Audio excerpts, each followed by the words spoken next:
বন্ধুরা, এই বর্ষাকালে কি তোমাদের বাগানের প্রত্যেকটা জবা গাছের কুঁড়ি হলুদ হয়ে ঝরে পড়ছে, পাতা হলুদ হয়ে ঝরে যাচ্ছে? আবার কিছু কিছু জবা গাছে তো একেবারে কুঁড়ি আসছে না। জবা গাছে প্রচুর পরিমাণে ফুল পেতে এবং জবা গাছের পাতা হলুদ হয়ে যাওয়ার সমস্যা আটকাতে ফলো করতে হবে কয়েকটা টিপস।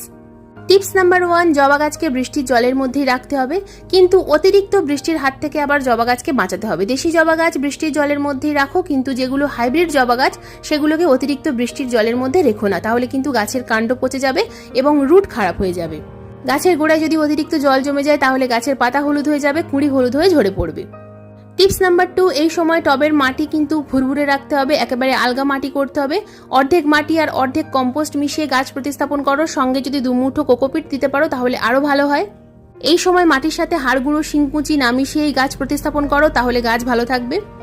টিপস নাম্বার 3, টবে ড্রেনেজ ব্যবস্থা সঠিক রাখো। টবে যেন জল পড়লেই জল সঙ্গে সঙ্গে ড্রেনেজ হোল দিয়ে বাইরে বেরিয়ে যায়, এই ব্যবস্থাটা তোমাদের অবশ্যই রাখতে হবে।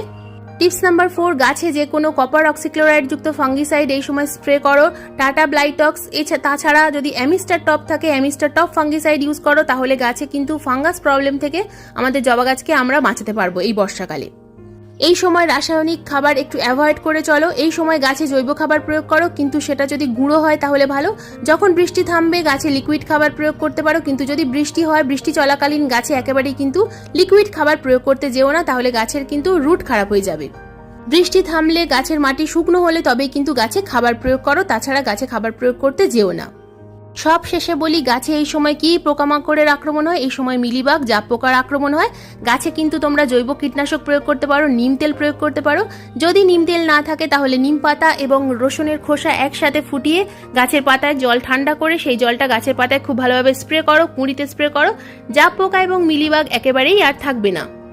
এই বর্ষাকালে জবা গাছে কি খাবার প্রয়োগ করতে হবে সেই নিয়ে কিন্তু আমার চ্যানেলে লং ভিডিও রয়েছে, তোমরা চাইলে অবশ্যই দেখে নিতে পারো।